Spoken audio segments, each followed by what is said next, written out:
Hello everyone, আমি শর্মিষ্ঠা আবার একটি ব্লগ ভিডিওতে আপনাদের সবাইকে ওয়েলকাম। আশা করি সবাই খুব ভালো আছেন, আমরাও বেশ ভালো আছি। আমরা কালকা থেকে সিমলা একদম টয় ট্রেনে এসেছি।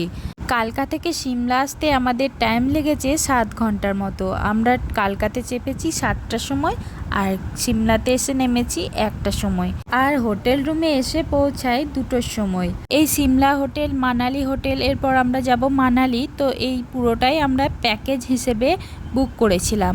তো ওই জন্য ওরাই গাড়ি পাঠিয়েছিল। আমরা সিমলা স্টেশনে নামলাম, তো ওখানেই দাঁড়িয়েছিল গাড়িটা। তারপর আমরা এলাম, সিমলা স্টেশন থেকে বেরিয়ে এলাম। তো তারপর উনি আমাদেরকে এই হোটেলে নিয়ে আসলেন। হোটেল রুমে ঢুকতে ঢুকতে প্রায় 2টো বেজে গেছিলো। তারপরে স্নান টান করে খাওয়া দাওয়া করলাম, দিয়ে একটু রেস্ট নিলাম। আর এখন রেডি হয়েছি, যাব হচ্ছে সিমলা সাইট সিন দেখতে। তো তার আগে আপনাদেরকে আগে দেখিয়ে দিই আমাদের যে রুম দুটো দিয়েছে। এটা হচ্ছে বাবা মায়ের রুম। এটা অতটা মানে ব্যালকনি নেই, কিন্তু ভালো। রুমের মধ্যে যা যা থাকে সব কিছুই আছে। ওয়ার্ড্রপ, তারপর ড্রেসিং টেবিল, আর টি টেবিল, টিভি, আর একটা আছে খাবার টেবিল দিয়েছে, বেড আছে, সব কিছুই আছে। রুমের মধ্যে যা যা থাকা দরকার সব কিছুই আছে। আর আমাদের রুমটাতে একটা ছোটো মতো ব্যালকনি আছে, এটাই। তো যাই হোক, সব সময় তো আর রুমে আমরা থাকবো না। সকালবেলায় ব্রেকফাস্ট করে বেরোবো, আবার সেই সন্ধ্যাবেলায় রুমে ঢুকবো। সেরকম সাজানো গোছানো রুম না হলেও চলবে, একটু পরিষ্কার থাকলেই হবে। আর বাথরুমটা যেন একটু পরিষ্কার থাকে, এটাই ব্যাস, আর কিছু চাই না। বাথরুম অপরিষ্কার থাকলে আমার ভীষণ গা ঘিনঘিন করে। আমার সেই বাথরুমে ঢুকতে ভালো লাগে না, সোজা সাপটা কথা আমি বলে দিচ্ছি। আমার এটা ছোট থেকেই অভ্যাস। জানি না আমাকে মা শিখিয়েছে না আমার নিজের থেকে এসছে এটা। তো আমার নোংরা বাথরুম দেখলেই প্রচণ্ড গা ঘিনঘিন করে, আর আমি সেই বাথরুমে ঢুকিও না। খুব জোরে টয়লেট পেয়ে গেলেও আমি ঢুকি না। আমার মতো এই বদ অভ্যাসটা কার কার আছে কমেন্টে লিখে জানাবেন। তো যাই হোক, আমাদের গাড়ি চলে এসেছিল, তারপর আমরা বেরিয়ে পড়েছিলাম। তো এখন চলে এসেছি জাকু টেম্পল যাওয়ার জন্য। তো যাওয়ার আগে সৌভিক আর ঈশান একবার ঘোড়ার পিঠে চাপলো। আমি চাপতে গেলাম, কিন্তু প্রচণ্ড ভয় লাগছিল, সেই জন্য আমি অর্ধেক চেপে আমি নেমে গেছিলাম। এরপর সৌভিক চাপলো, তারপর ঈশানকে আমি চাপিয়ে দিলাম। এক পাক ঘুরে এলো ওরা। এখন সিমলাতে বাজছে হচ্ছে 6:30 নাগাদ। তো 6:30টায় দেখুন এখানে কীরকম পরিমাণে রোদ উঠেছে। দেখে মনে হচ্ছে দুপুর 2-2:30 বাজছে। ঘড়ির কাঁটায় যখন 7:45 বাজে তখন এখানে সন্ধ্যা লাগে। তো ঈশানরা চলে গেল ওইদিকে, ওরা এখন ঘুরবে, এক পাক ঘুরে আসবে। তারপর আমরা যাব জাকু টেম্পল, হনুমানজির কাছে। ওই যে দেখুন, ওই যে টাওয়ারটা রয়েছে না, ওই দিকটাই যাব। আর এই দিকটায় কালী মন্দিরটা ছিল। তো সময় অনেকটা কম থাকার জন্য কালী মন্দিরটা যেতে পারছি না, জাকু টেম্পলটাই ঘুরে একবার দেখে আসব। ওরা আগে আসুক, ঘোড়ার পিঠে চাপলো, তো ওরা আসুক, নামুক, তারপর আমরা যাব।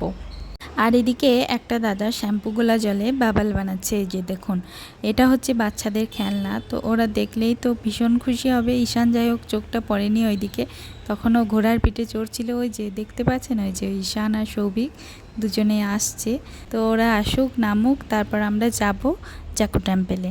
তো কালী মন্দিরটা তো যেতে পারবো না, টাইম অনেক কম বললাম। এরপর ম্যাল রোডটাও যাব, তো সেই জন্য কালী মন্দিরটা যাওয়া হবে না, যে কোনো একটা দেখতে হবে। তো ম্যাল রোডটাই যাব, কারণ ঈশানের একটা খেলনা নেওয়ার আছে ওখান থেকে, তো ওই খেলনাটাও নেবে। এরপর আমরা হাঁটতে হাঁটতে কিছুটা চলে আসলাম। ওই যে দেখুন, ওই যে টাওয়ারটা ওইখানে রয়েছে। এরপর হাঁটতে হাঁটতে আমরা যাব, আর কিছুটা দূরে আমাদের গাড়িটা দাঁড়িয়ে আছে। তো ওই গাড়িটা করে আমরা একদম জাকু টেম্পলের সামনে গিয়ে নামবো। সিমলাতে এই জাকু টেম্পল মন্দিরটার একটা রহস্য আছে, কারণ যখন ওই লক্ষণের আঘাত লেগেছিল তখন সঞ্জীবনী আনতে গেছিলো হনুমানজি।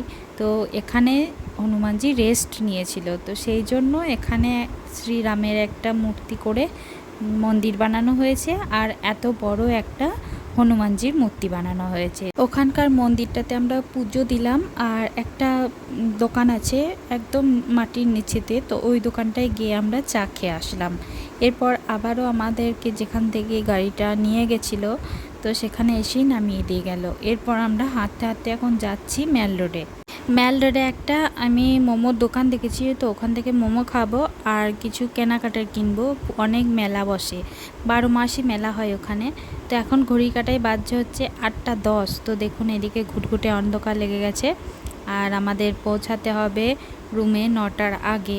তো যাই হোক, এইদিকে চলে আসলাম সিমলার ম্যাল রোডে ঢুকলাম আর কিছুটা দেখলাম, মেলা টেলা দেখলাম সব। ঈশানের ওই খেলনাটাও না হলো, খেলনাটা হচ্ছে টয় ট্রেন, কাঠের টয় ট্রেন ও কিনবে। তো এটাও যাওয়ার পথে দেখে গেছিলো, তো আসার পথে ও এটা নিল। আর এই যে পুরো মেলাটা আমরা একটু ঘুরলাম, কিছু কিনে নিই, প্রচুর দাম এখানে। আমাদের গাড়িটা একটু দূরে দাঁড়িয়েছিল, তো গাড়িটা ধরার জন্য আমরা আসছিলাম, তো সেই পথেই একটা মোমোর দোকান দেখে গেছিলাম যাওয়ার সময়, সেইখান থেকে মোমো খেলাম।